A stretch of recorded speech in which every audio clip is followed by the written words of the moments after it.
I come home from work sometimes. I come home from my job. I had a hard day at the office, dealing with a bunch of rubber snakes. One of the kids is in the driveway. He's shooting skeet with my rifle. He has your mother's eyes. I think he should give them back. Hello, colleagues across town, across the globe, and currently in orbit. You know who I'm talking about, don't you, baby? Anyway, it is the 29th of September in the year of our Lord 2022. That's 2022 for those of you who need it alliterated a little differently. This is Paul Colby and the Investigators. I'm Paul Colby. You know me well. I've been around here for so many years that I have a mailing address here. I'm kidding. Don't send those things to me here, especially canned goods. We don't have an opener. But I do have several investigators who are among the most diligent, the most talented, and the most cerebral in this part of the world. They work for me because they want a job that is a challenge. I want to start by introducing one of the most challenged people that I know, Ben Official. Ben I have known for quite a while now.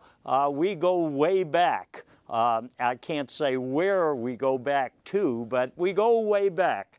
And I've known him in many different lines of work that he claimed to be engaged in. But one of them right now, he claims to be an expert on dating habits in the mineral kingdom. As a matter of fact, you're lecturing right now, I believe, on dating habits in the mineral kingdom. Look at this slide here. I attended this lecture the other night. I learned things I didn't think I wanted to know. It's all the things that I learned in my trip to Indonesia. It was a transatlantic full-contact Scrabble event that got me into spelunking. And, you know, there came a point after being poked in the tuchus by too many stalagmites that I thought, let's learn about the most boring form of dating. A lot of these minerals don't really get around much. I guess that's why you're saying it's boring. Yes, well, non-migratory, unless you have the time. It's sort of on a long-scale commitment. Geologically, something like Mesozoic to Jurassic and... Jurassic. Yeah. Yes, Miassic, yes. Yes, okay. You are also the head of a commission. In this case, the Citizens Commission to Enumerate Discrepancies. That sounds pretty fascinating. I'm glad you brought that up. Literally what we do is we find the appropriate number for things that, you know, are a little ironic. What you are referring to, lay people see as discrepancies. So like number 23, the more something scares you, the more you should probably do it. Number 56, the harder you try to keep someone, the more you push them away. 594, the only constant is change. And then 667, America First candidates who manufacture their campaign hats in China. So if I'm understanding you correctly, you don't, I mean, you're just numbering these discrepancies. You're not actually addressing any of them. There's a certain amount of dressing down that happens when we present this, but otherwise that's about as far as we go. Okay. And as usual, as is so often the case with my investigators, you have a very popular book, and it's very timely for these times in which we live. It's Tips for Enjoying the Orwellian Era. Yeah. So Georgie, he was sort of a fastidious guy. You know, he had his own line of clothes detergent. So, I mean, I can tell you're not a fan of the laundromat there, Not boss. anymore. But so we should also be so lucky as to experience the fresh smell of totalitarianism in the morning. I guess I'm going to feel better about it tomorrow after a good. Well, I don't know. I don't sleep that well anymore. But thank you for bringing me up to speed, as it were. Norma Lee, you may know Norma Lee.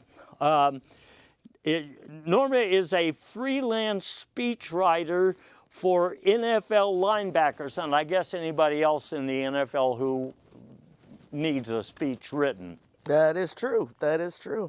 You know something? Every time I have watched somebody speak after a football game, they say, you know, God was with me down there on the field. Yeah, you know what, boss? I actually coined that phrase. You know, we got to talk about God. We got to talk about Jesus. I did not realize until I took a correspondence course in theology that Jesus was that into football, because he's apparently heavily involved in football. He was actually a linebacker for Nazareth State when he was coming up. I was confused. I saw pictures of him, but the number was 44. Now, until they changed the rules, I mean, those numbers mean something different to other people, huh? Yeah, it's true. It all goes back to old scrolls, and you gotta, you know, 44 may actually be 33. We don't know, so yeah. Is it true? You would know. I am told that there is really only one size of shoulder pads that all of these guys wear. That is true. Some players on the field are actually 5'4", but their stats with the shoulder pads put them up to, you know, 6'7" and 350 pounds. But you know, they have varying sizes of butt pads, though. Okay, okay. Yeah. Oh. Now, why those ladies like to watch the football. All right. Now, speaking of citizens' commissions, you are also on a citizens' commission. It is called the Citizens Commission for a Fact-Free Environment. Yes. How come? Because, you know, it's easier to not get into arguments with people if everyone has their own set of facts. So, you know, too many arguments happen because of that. So, you know, when they go low, we go off in a totally different direction. It works for everybody. And I guess that ties into the fact that your new book, I was just looking at some of the notes at the end, Pandering for Dummies. I guess that's because with all these competing sets of facts, you actually have to pander if you're going to convince anybody of anything. You do. If you want to stay out of an argument, you got to do a lot of pandering. But luckily, I wrote it for dummies because dummies are a lot easier to work with when it comes to that kind of thing. So I recognize the dummy in that cover, but you're not saying that all dummies are dumb. No, not all dummies are dumb. Some of them are actually dummies, like, you know, like mannequins and such. So okay, crash good. test dummies. They serve a very, very valued place in our workforce. All right. To your immediate left is my third investigator, a kind of a special guest tonight. I don't want to give too much away, but Chester Drawers is well known to a lot of you because he is the owner of Chester's Barn and Grill. And lest we get confused, I did not say bar and grill, I said barn and grill, didn't I, Chester? Well, there's a story behind that, boss, where, you know, growing up, we've had a family farm for generations, growing sewing machine oil. And so it didn't fare so well during the 1930s, the Depression. So what we did is we took the barn that was on the property and we converted that to the restaurant, and we got some nice tax credits as a result of that. So that's why it's the Barn and Grill. I actually came up with that myself. I'm that clever. Well, I have a copy of the menu. Can you show the people that the most popular thing on your menu these days is the back-end redfish. that's very distinctive. I don't know of anybody else that serves it. Yeah, it's an interesting story again, boss. Again, we didn't have much money growing up, and my mom, God bless her soul, would cook us redfish, but she would always discard the back end of the redfish, as is customary. And so one day I was left outside, as I usually was, for most of the night with no food. So when they threw some of the back ends out, I had some spare sewing machine oil and a little sterno furnace. So I actually fried up the back end of the redfish in the sewing machine oil and added a little bit of seasoning. It's delicious, so it's our specialty. Well, and before that, you still serve the wonton killers. That used to be your main attraction. I think the restaurant had a different name at the time. Yeah, it was the, what was that? The MSG spot, that was it. Okay. I can see why you might have modified that as time went by. Chester, you also are the head of a Citizens Commission. I'm looking at a picture of it now. Your annual report has a picture. The Citizens Commission on Accommodation Stations, and these stations look like giant tubes. I guess an ordinary-sized person could stand up and walk around in one, but... Yeah, well, I got that idea when I was in London for Queen Elizabeth's birth. I was actually, little known fact, I assisted the midwife, but I was fascinated by the London Tube, the very idea of the London Tube, and you could get around underneath. And so what I've done is I've built these tubes under cities now, so if citizens don't wish to get out in the humid, polluted air, they can just walk their dog through the tube and the whole 9 yards. So every once in a while we have what we call an accommodation station within the tubes. Very, very thoughtful of you. I have a copy of your recent book. So does my nephew. I think my niece also. You've written about restoring fish monuments for fun and profits, and my offspring, my relateds, have set up little hobby shops of their own to restore fish monuments. Yeah, I think it's going to be a booming trend in the. I believe under one of the stimulus packages, there's going to be funds for restoring fish monuments throughout the country. There's not that many left, I would think. There's surprisingly more than you think, but they're in a state of disrepair. So I think it's important as part of the infrastructure repair that we repair our fish monuments. And profits are lagging a little bit, boss. But I think they're lagging everywhere, aren't they, folks? Let's get to some news, because I have investigators here who know something about what you've been reading about or hearing about or seeing on TV lately. We like to back up a few weeks, because when you heard the story, you probably didn't hear all of it. What you heard was probably a wrong interpretation of the story, or it only told you part of the story. So let's start with Trump World, where we often start. The biggest hubbub these days is about some classified documents that were found at Trump's beach club. These documents were top secret, and I mean really high up the ladder of classification. In fact, they were classified OGB. I'm not sure what that is. As we go along, if you happen to remember what OGB is, just tune me in. But anyway, these documents shouldn't have been at Mar-a-Lago, because they're classified, and presidents can't just take classified documents with them.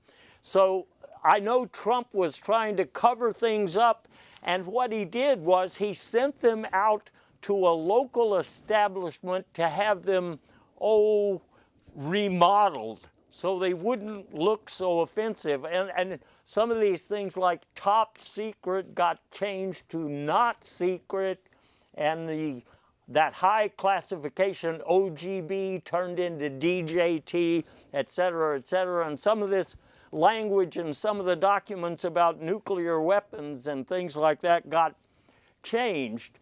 But the funny thing about it is, the final product looked pretty good. It was going to make for an interesting take on the story by Donald Trump. He was going to say, these are not classified. Look at how they came out. Not secret, for entertainment only, okay? You know what happened? It happens a whole lot in Trump world when he doesn't pay people for their services. We've got an invoice here from the Canon Print Pavilion. These are the people who did the work. They were going to send out all of these modified documents, but Trump wouldn't pay for the project, so he was left hanging, let's say, with all of these classified documents. Now, the fact is, though, that in trying to connect Trump to a crime, people were saying that they were classified, but he was saying that in his mind, or other parts of the body, I think that emerged later, in his mind he had declassified these documents. He used his kidney. I just, I wouldn't put anything past the guy, just saying. Well, I'll tell you what. We have a note that y'all were telling me you could decipher it here. It looks like scribble, but somebody told me it's either an emoji or it's some... I think it's the new family crest. It's distinctly that is 4 snakes fighting over a cheeseburger. Okay, and it's been translated there. I guess you told me that is an accurate translation. Put this in the desk. Oh, put it in the desk, bozo. Well, anyway, it didn't get classified is the long and short of it. And people kept saying, you can't just mentally declassify things. So then they argued that there was some sort of a device they used, and this sort of reminds me of something on Star Trek or whatever, where you make it so you just push a button and certain things happen.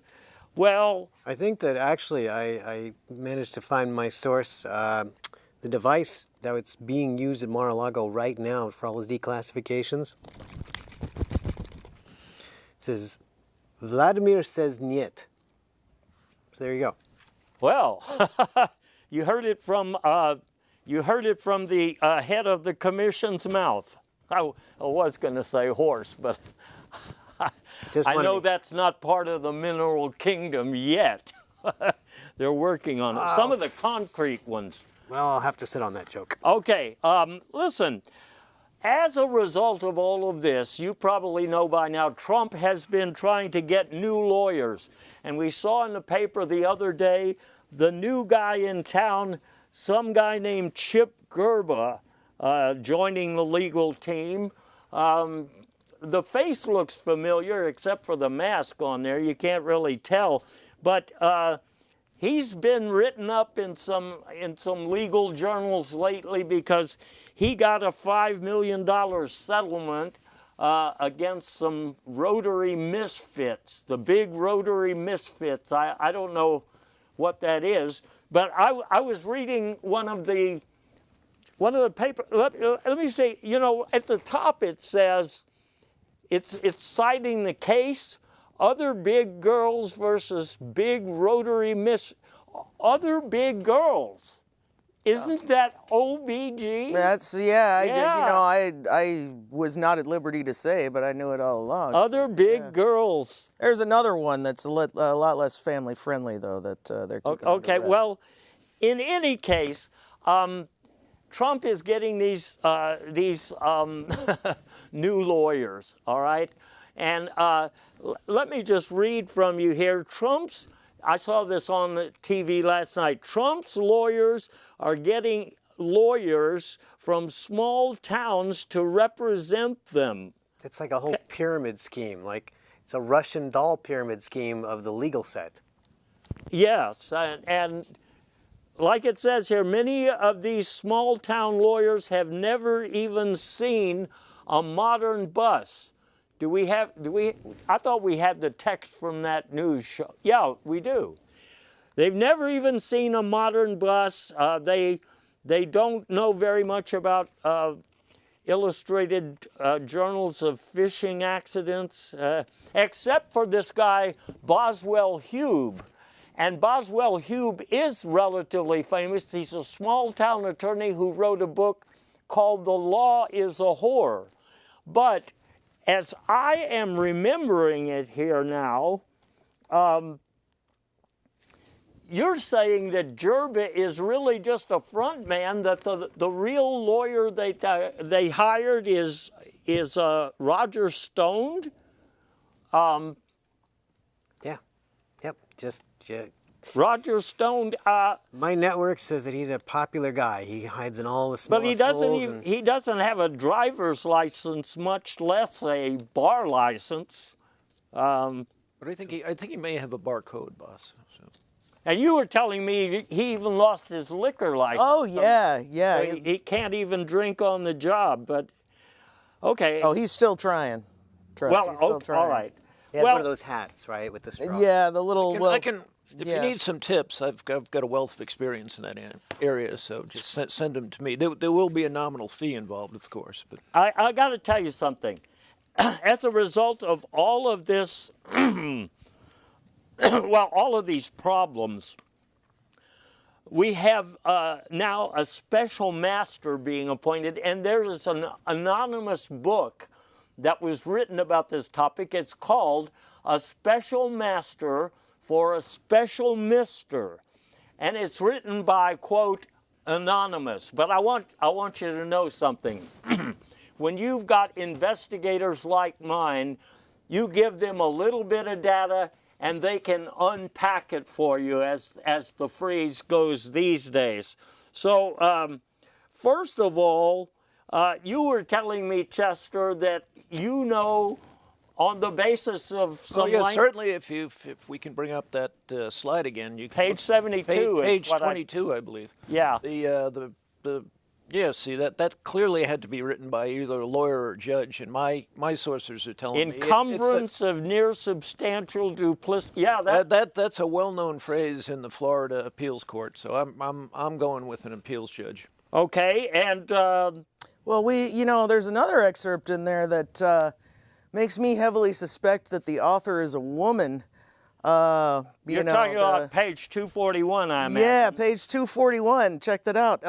Even though it was a struggle, I took the mascara out of my purse and rolled it to him as I held back the tears. I mean, come on, we got somebody of the feminine persuasion talking. Well, of course, so. now some of your rock stars today of the male persuasion might be using mascara, but generally, That's Speaking of fair. rock stars, I mean, rocking around, there's also a reference in there to the Mackleberry, I think it's the Babcock variety. There's some reference in there that only occurs in our southeast peninsula. So again, I'm on that Florida in train. Florida. Yeah, the yeah. Florida thing.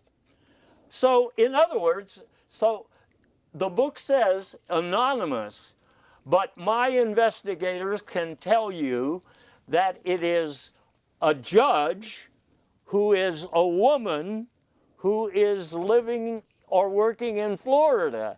And so that means that you can probably tell me who that is, right?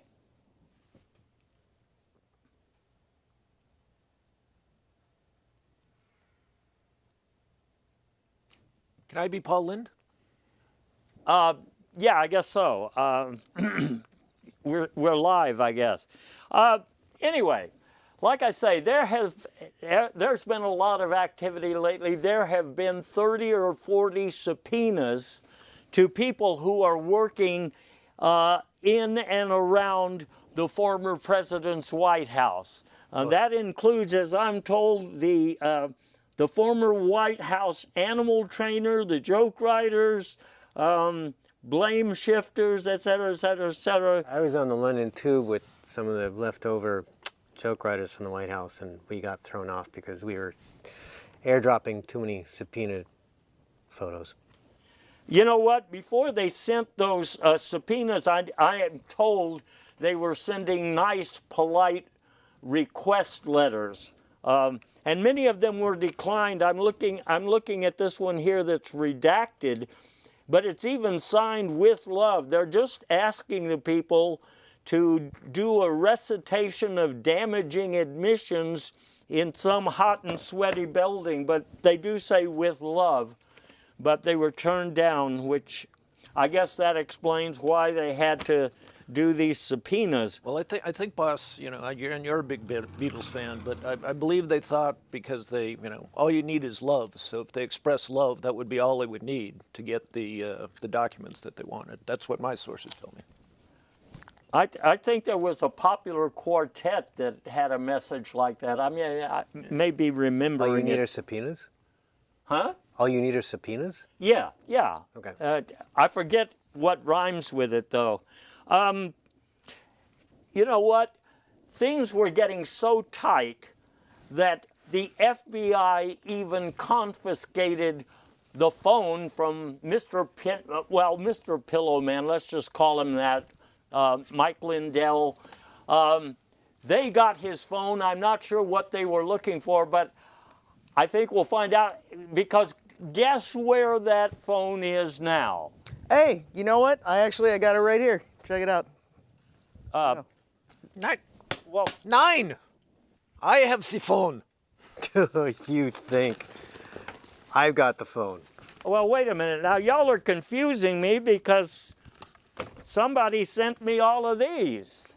It wasn't one of you? Well, where am I getting all these subpoena pics on this from then? Well, I don't know, but that's how they do things in the modern age. Anyway, they also were going after Mike's pillows, okay?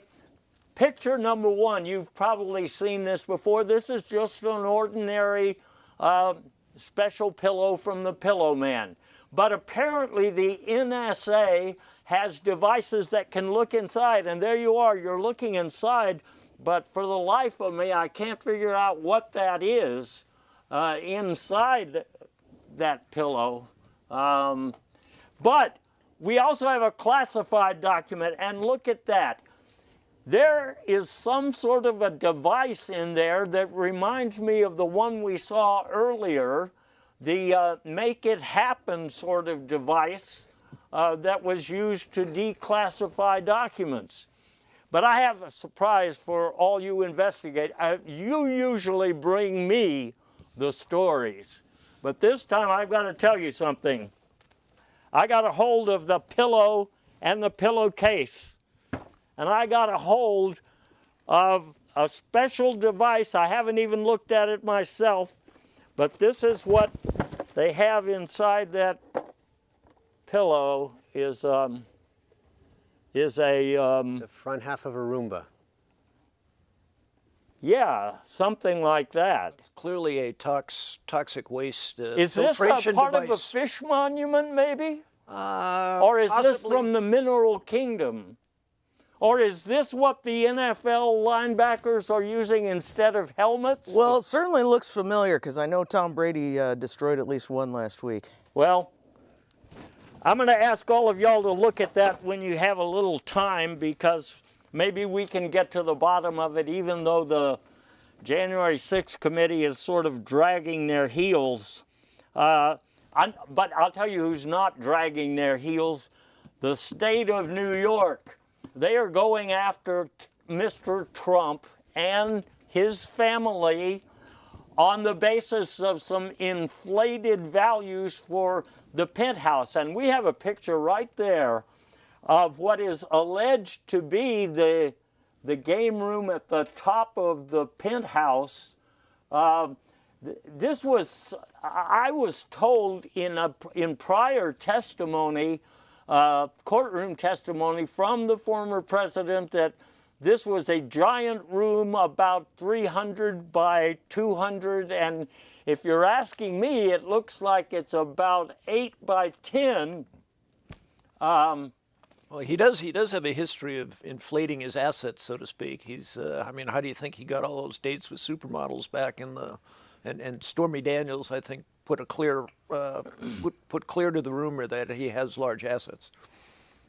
Yeah, you were telling me some of the NFL players, they have the same shoulder pads, but they have different assets. Yeah, definitely different assets, yeah. Yes. Also, what this comes down to, if you want me to bring it down to, you know, what do they call that?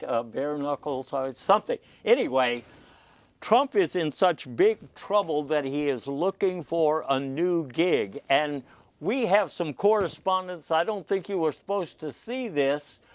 He wrote to what nowadays we would call Charles III, the new king of Britain, England.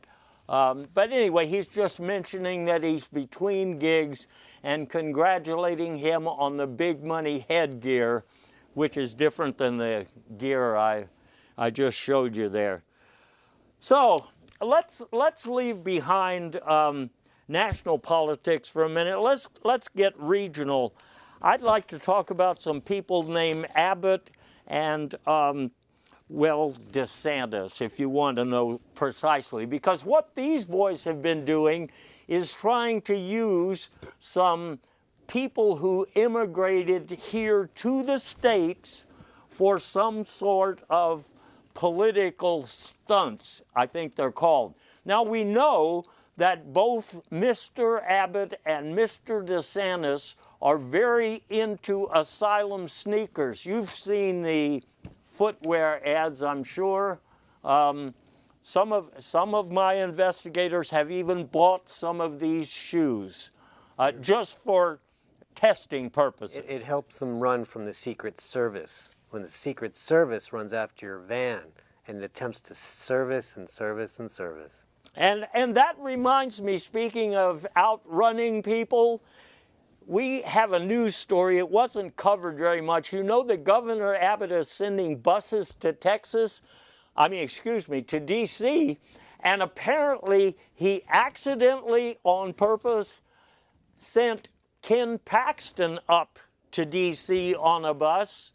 Well, it was actually Paxton's accident. He was being chased by a process server, and he thought it was the 532 North Mopac Express. He thought it was a Cap Metro bus, and he was going to be able to Uber back. But man, that Uber bill that he got Ubering back, whoo-hoo, that was a doozy. I bet that drained the treasury. I mean, the campaign's treasury. I feel bad for the process server because due to the low budget, his only vehicle to take to places to serve subpoenas, as we all know about subpoenas, is a bicycle. So he had to chase that bus all the way to Washington D.C. on his bicycle. Okay. You want high quality 26-inch tires when that comes up, I guess. And speaking of 26-inch tires, did you see this picture of the brand new bus that got up? It got sent to D.C., but it was empty. I don't quite understand that. Does anybody have an insight? I think it was a test vehicle. There's a new type of diesel fuel that's actually being made from sewing machine oil, recycled sewing machine oil. So I think this was basically a prototype and a test case to see if that could be commercialized and used on a bus. But they're having a little trouble because they still have sewing needles in there, so they didn't want anyone on the bus.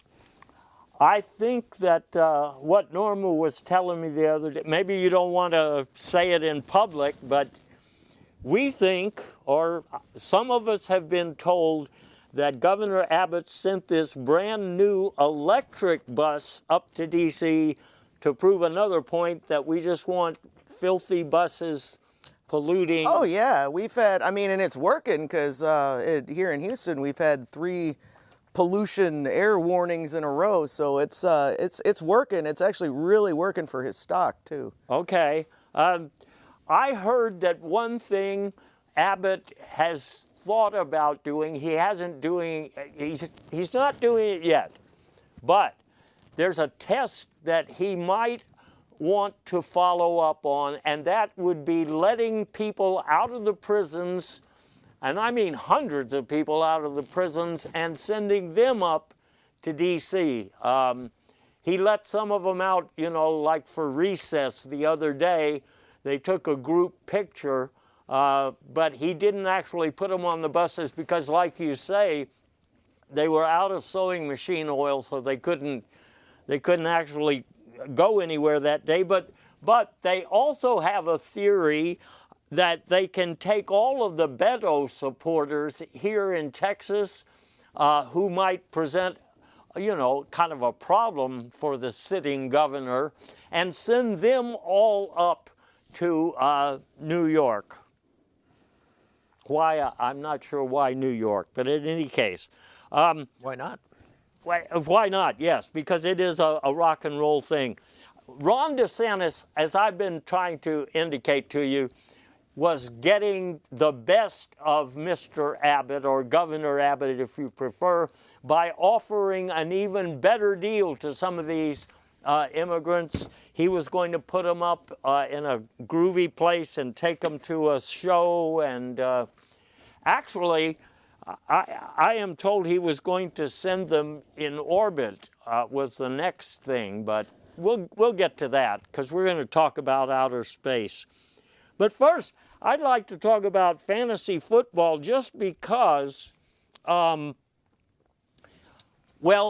because fantasy football is almost as popular as actual football. I know, for example, Norma, that you are heavily invested Oh, yeah. in the sport. Oh, boss, I am so excited for the inaugural edition of the Paul Colby and the Investigators Fantasy League, as you can see by the slide here. Boss and I are pretty, we're pretty well matched. I had my eye on Falls Downman after he's back this week after last week's multiple contusions. So, but I really think that Taco Tuesday, the rookie out of Hump Tulips, Washington, I think he's just going to be the star of the season.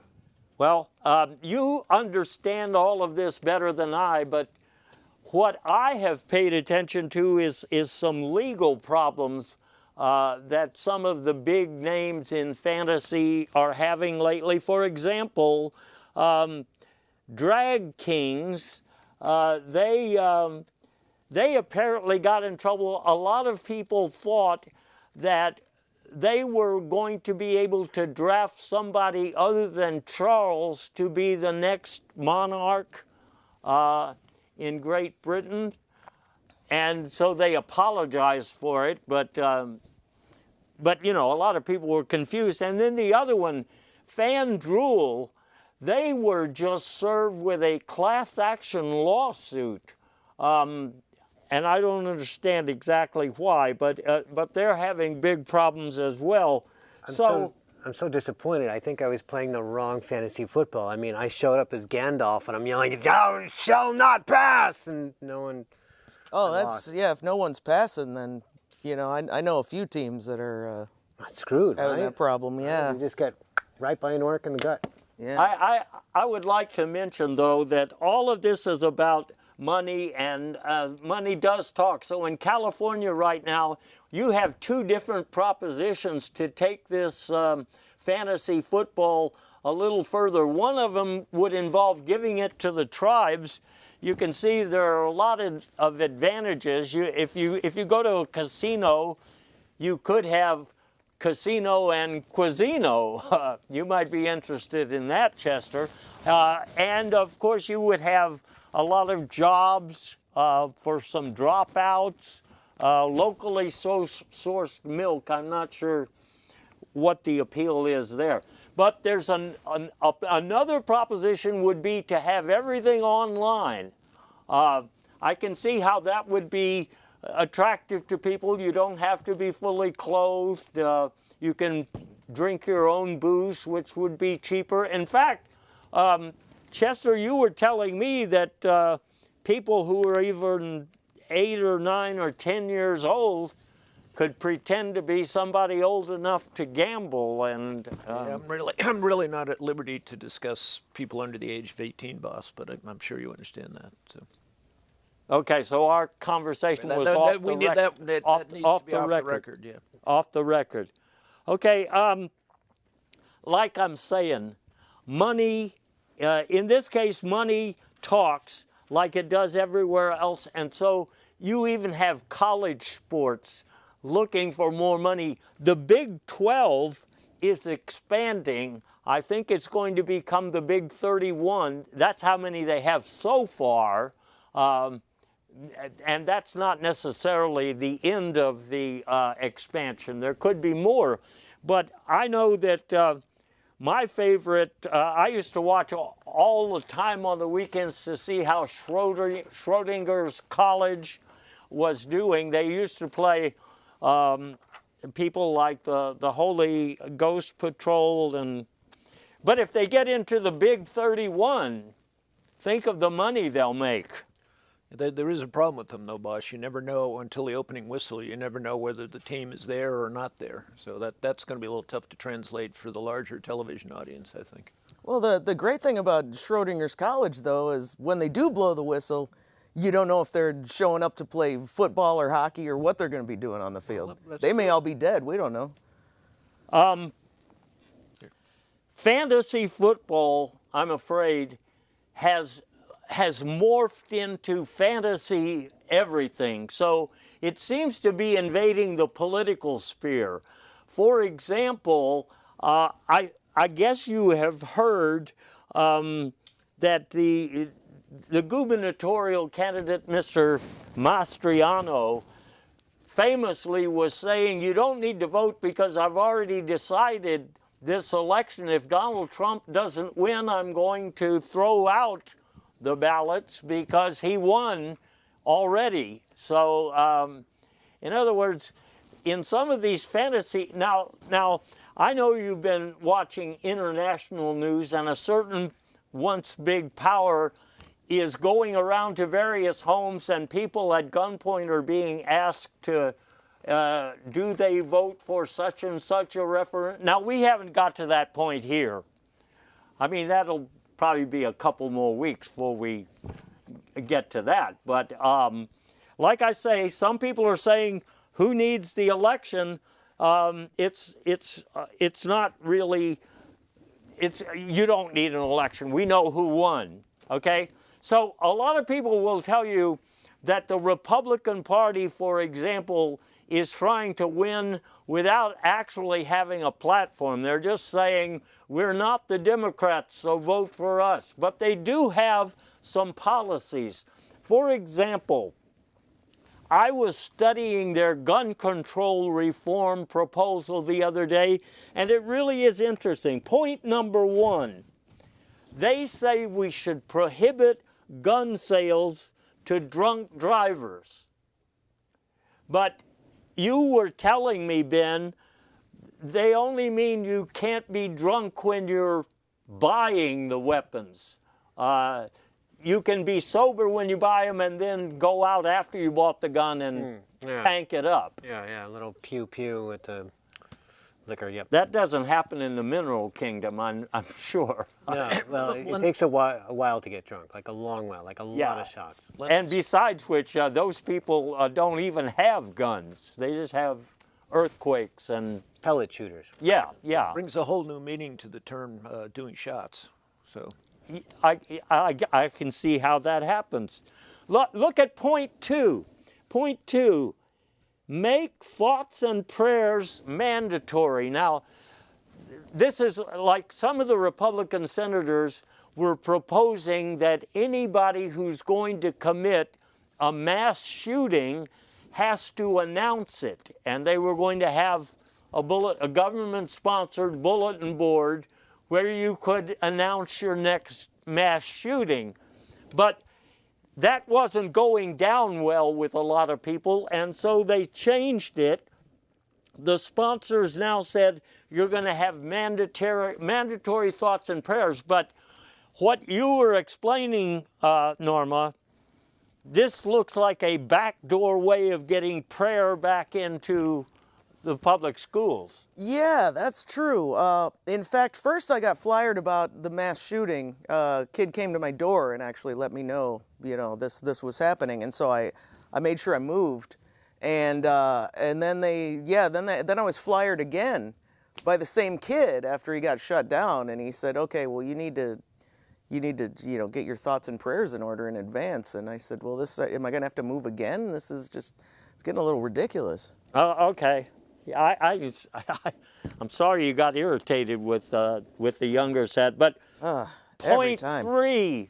Point three in the gun control reforms was adopting the John Smith laws nationwide. Now let me explain this. It used to be you could go to a gun show, you could buy a gun, and some people would just sign their name, John Smith, as if, you know. Well, it turns out there was a guy in Seattle, his name was John Smith, and he went to he wanted to buy a gun, he signed his name John Smith. They said, you can't do that. You can't be John Smith. And he said, I am John Smith. And so he had to eventually go to court to get all of this work. I think his father was with the law firm of Smith & Wesson, right? Yep. And so, you know, two birds with one stone. Anyway, like I say, Is he going to retain? Maybe he can retain Gerba. I believe Gerba used to work for Smith, Wesson, and Howe, but I'm not sure. Still okay. I'll look into that, boss. Let me yes, take that because as an action. I still think it's probably Roger Stone we're talking about, and that hologram out there is Chip Gerga. Well, but he did have the case against the Rotary Misfits, so I'm not going to say no. Here's Republicans, they are saying lately, just to close out this segment here, there was a poll asking some people in the Republican Party running for various office, if the election results say that you won, are you going to challenge them? And they all said either no or hell no. So let's go from politics to outer space. Why is NASA being so ambitious? One thing they did, they sent up a little buggy about the size of a golf cart to crash into an asteroid to see if they could make it move around. So that was pretty, that was cinematic. But what they're doing in the meantime, they're talking about going back to the moon. So why are they in such a hurry to go back to the moon? Free cheese. Yeah, free. No. I got some intel on this. Okay. The people behind it are, we'd assume it was Elon Musk, we'd assume it was Starbucks, or That are going to some the territory. Yeah. Yeah. But turns out it's actually DeSantis and Abbott trying to figure out if they can bust some migrants to the moon, if that's going to work or not. Are they going to use that new experimental bus, do you think? Is that? I think you may have uncovered the true story about that empty bus. That was that a bus I needs mean, to I be- think- My think it's a information bus. is incorrect. That's a prototype for the moon bus. I think it's a test bus, and you know what? The more buses, if you send one to the moon, imagine how much just, smog you can belch out into the atmosphere. Just hit the whole planet all at once. Not It's just starting to make some sense now, I'm afraid. I think I'm onto something. I'm afraid you're possibly right. I think you get an attaboy for that. Right. You know what? I have seen a lot of documentary stuff on TV lately, because documentaries are getting to be more interesting than than the violent special effects shows. Anyway, a popular theme on documentaries these days is the transition from ordinary remodeling to remaking your walk-in bathroom tub. You would be surprised, well, maybe you wouldn't. If you saw the show also, you wouldn't be surprised. There are so many things you can do now with your bathroom, although I have to wonder what some of them are about. For example, you could put in a whole set of commodes. And I guess if you have board meetings in your men's room, I heard bathroom remodelers are paid scale. Is that true? you'd have to ask him. He works on fish monuments. I have no expertise. Yeah, it's of course it's a different scale than the fish monument scale. I'm sure, but as I'm sure you're aware. But yeah, they're generally paid scale or. But they tend to just scrape by. Yeah, I agree with that. They're Let me show- they can be kind of grouchy too. let me show you another thing that I saw that they can do. They can put in some liquid natural gas pipes that go straight into your bathroom, and that means, I suppose, you would never have to go gas up at the tank, right? But am I right? There are some very big natural gas tubes under the water near Denmark that are leaking right now, right? Might be sabotage. Well, what if you put this in your bathroom and then it starts leaking? Well, I actually had that problem in my last house, but thanks to that kid, it's no longer a problem. I was able to just kind of take off. Okay. I did hear the Denmark thing, and I also heard that's why the Danish queen decided to take the royal titles away from her grandchildren, but that's neither here nor there. Yeah, that. Wait, over a gas problem? Well, I think she got a little fumes, you know, going I was through gonna the say, system. the dinner table, you usually kind of discipline the children, that goes away.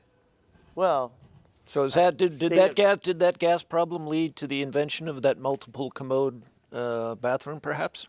they did have multiple commodes in one bathroom, so she's kind of woo these days. So you know, we think it might be the gas leak. I'm still looking into it. This is this is an okay. action item for Or me. lack of proper gas removal in the We bathroom. probably should follow that one up. With Ich bin ein Danish. Hey, if you've had Danish food, you know I'm not going to go into gas leaks on that, but yeah. Let me just point out also that if you want to really break the bank, you know, spend everything you can also have a beach community, a functioning beach community in your bathtub area. I'm not sure exactly how that works. Probably uses one of those devices. It might even be some kind of hologram. I don't know. Well, it has like little hobbit-sized people that are used, so it's full-size being a relative term, kind of like the football players were. Well, I was asking them how much a Mar-a-Lago would cost, but I couldn't afford it. They said that damn thing is made out of plastic, so be careful, Bubba. Anyway, I got one more topic I just have to get to here before we have to close it down, because we always have to close things down before we get to everything that you guys need to know. But it's about the way that book banning has just expanded and expanded and expanded. I have a picture here. This is supposedly, this is all that remains of the Ellis Noga High School library. That's it. Everything else has been banned. But let me say this.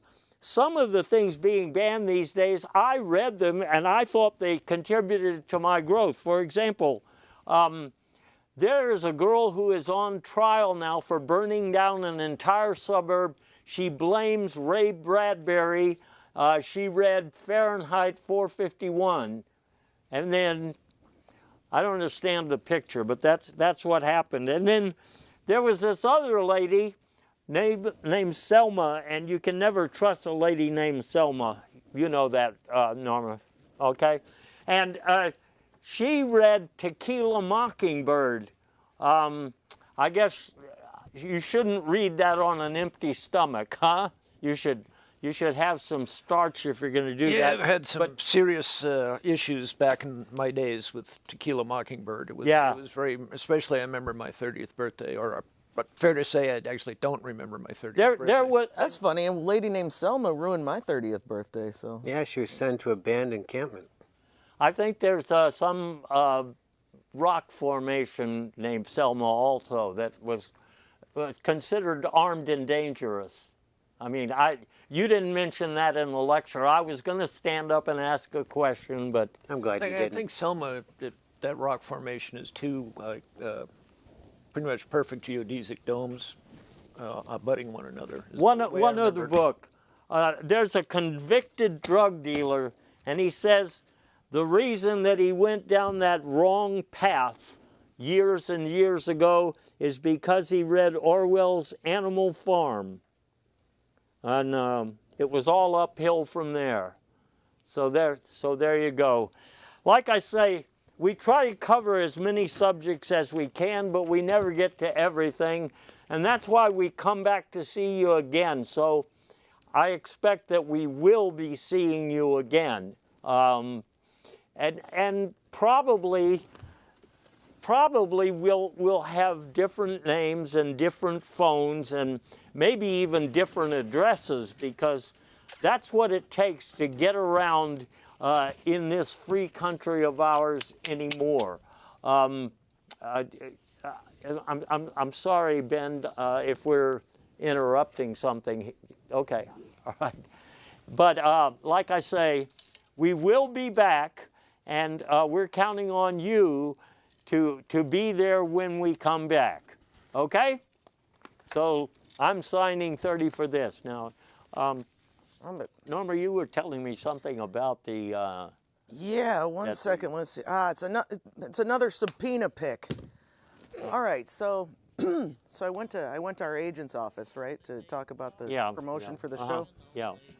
He had the wildest story about this group that came in that wanted to talk to him. It was a family act, and the guy comes in. He says, "Hey, you know, we have an act. I was wondering if I could just, you know, have a minute of your time." And do I know this guy? All right, our agent? Yeah, I would hope so.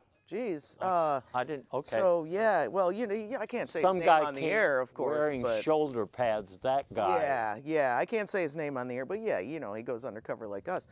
So this family comes in. They say we're a family act, and you know, we're kind of a novelty act. We just need a minute of your time. You know, of course, our agent says, okay, you got 1 minute, and you know, tell me about your act. And the guy says, well, you know, it's a novelty thing, and you know, it's me and my wife, and he's in a tuxedo. Music starts, we do a little dance, and then at the end, you know, my wife lifts up her skirt, and should I keep going from here? Or, are we still on the air? Is this because I know this is a family show, and this thing gets kind of. Excuse me. It's kind of awkward. That was my tequila. Did you just abscond with your tequila? Mockingbird. Well, that's just wrong. You just can't get good help these days, I tell you. That's just, geez. Who was that guy? Is he a linebacker? I don't know, but check your didn't phone. have any shoulder pads on, but well.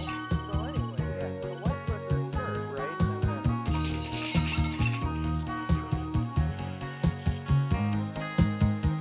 Sometimes I come home from the warehouse. I come on home without a map. I put my foot down on the pedal, and I rarely need help. I'm wearing these new socks you gave me. They're beautiful.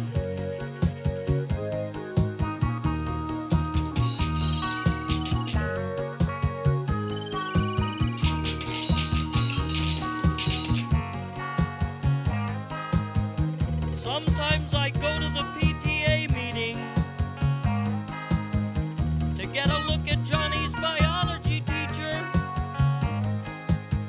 She has a fox in a bottle of formaldehyde,